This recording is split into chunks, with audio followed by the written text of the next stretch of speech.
Pak Presiden. Kami bersyukur bahwa petani kami dapat menikmati hasil yang cukup dari hasil pertanian. Oleh karena itu kami berharap Bapak Presiden, sebagaimana kebijakan Bapak, agar kalau bisa tidak ada impor beras, Pak. Tidak ada impor beras.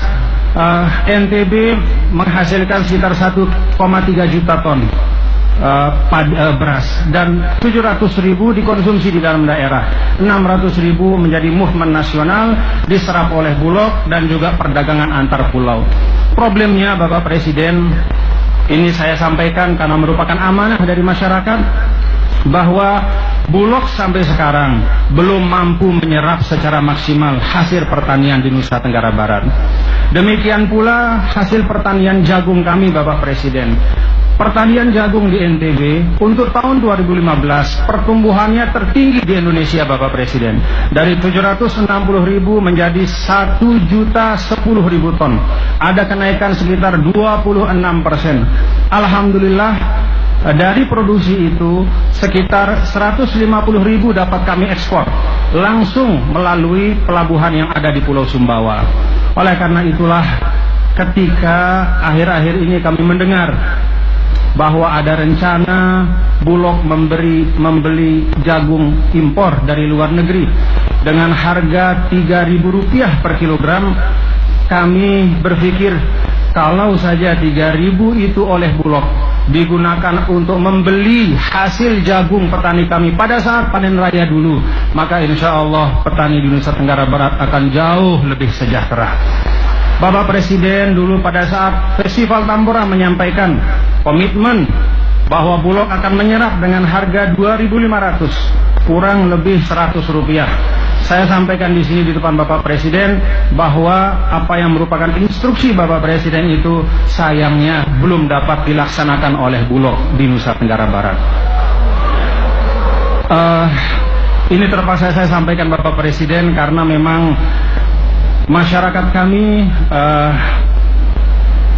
banyak mengeluhkan. Kalau bahasa lugasnya banyak menjerit Bapak Presiden. Pada saat panen raya harga jatuh, bahkan pernah sampai 1.600 Bapak Presiden. Tiba-tiba sekarang mau mengimpor dengan harga 3.000. Kalau saja 3.000 itu sekali lagi untuk petani kita di dalam negeri, insya Allah semuanya akan sejahtera. Yang kedua Bapak Presiden, alhamdulillah di Nusa Tenggara Barat pertumbuhan ekonomi juga semakin baik, ditopang oleh pariwisata yang semakin berkembang.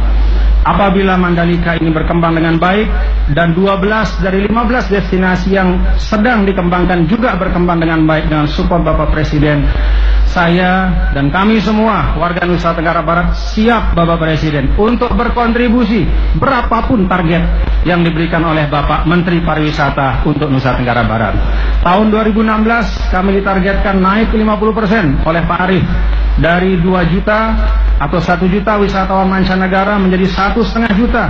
Insya Allah kalau supportnya seperti ini, lebih-lebih seperti disampaikan oleh Bapak Ketua PWI, kalau Bapak Presiden berkenan, urat nadi logistik nasional di NTB, jalan nasional dari Pelabuhan Lembar ke Kayangan itu dibuat bypass, maka insya Allah kami akan mendobelkan pertumbuhan di Nusa Tenggara Barat, insya Allah.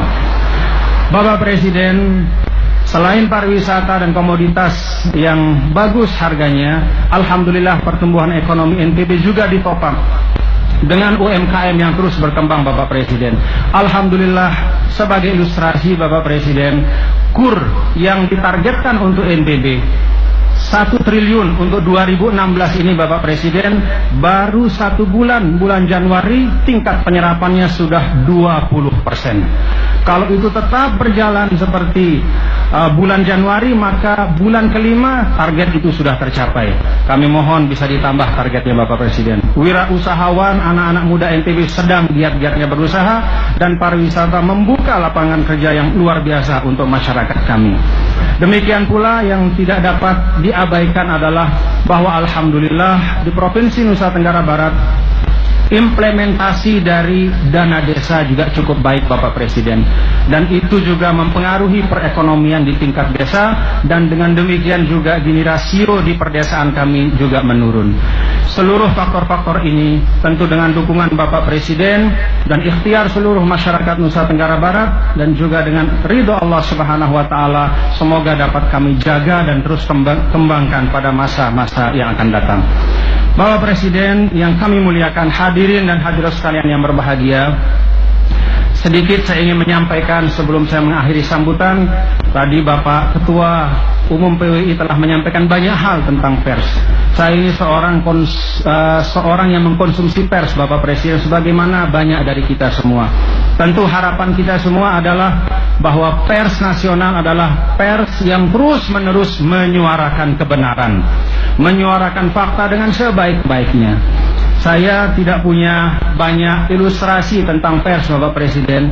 Saya cuma ingat dulu ketika saya pernah tinggal di Mesir, Bapak Presiden, waktu menuntut ilmu pada masa Presiden Husni Mubarak, masa yang disebut dengan masa otoriter atau rezim otoriter. Pada saat itu koran-koran banyak, Bapak Presiden, tapi pada saat itu ada anekdot di masyarakat kampus, kalangan cendekiawan dan kalangan di luar pemerintah, bahwa di antara koran itu yang benar hanya halaman 10, Bapak Presiden. Kalau kata orang Mesir, kita lagi baca koran, udah jangan repot-repot baca koran, ilisah hasafatul asyirah, udah jangan habisin waktu banyak baca koran, yang benar cuma halaman 10. Halaman 10 itu akhbarul wafayat, Pak, berita duka cita. Hanya itu saja yang benar zaman Mubarak, Pak. Begitu Mubarak jatuh di Mesir, awal 2011 meledak pers, Pak. Jadi TV dibangun, kemudian koran, media, majalah banyak sekali. Anekdotnya berubah, Bapak Presiden. Jadi kalau sebelumnya kita di masyarakat kampus sering ditepuk bahu, udah halaman 10 saja. Setelah reformasi di Mesir itu atau jatuhnya Mubarak, justru kata orang Mesir, mafis ilisah walasafatil asyirah. Sekarang halaman 10 juga sudah nggak bisa dipercaya, udah nggak ada yang benar katanya, Pak. Nah, itu mungkin gambaran Bapak Presiden ya, bahwa mungkin karena di Mesir itu, ini kasus di Mesir ya, semua partai politik itu punya koran, Bapak Presiden. Semua partai politik juga punya TV. Jadi mungkin karena kontradiksi satu dengan yang lain dari semua berita yang ada, akhirnya masyarakat berkesimpulan bahwa nggak ada yang benar dari semua. Tapi itu di Mesir, Bapak Presiden. Insya Allah kalau di Indonesia ada Bapak Surya Paloh, ada Bapak Anin, ada Bapak Dahlan, ada Bapak Hari, ada Bapak James, dan bapak-bapak yang lain yang tidak dapat saya sebutkan satu persatu, yang menjamin kepada kita, Pak,